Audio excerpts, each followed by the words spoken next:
because we will have a post test. Okay, so my job tonight is to present to you the facts, the evidence of the product.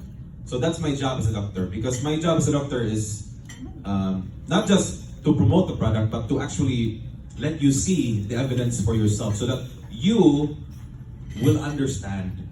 And when you understand something, the more, actually, it's not a bias. It will, mas, nanig yun na, mabias ang katutog, no? But actually, mas makita mo ang effects niya. So, that's my job, is to, I want to help you understand how it works. Okay? So, let's proceed. So, we're gonna discuss a little bit about fatty acids, its types, the medical health benefits of the product, main product, the fish oil, omega fatty acids, the medical health benefits of olive oil,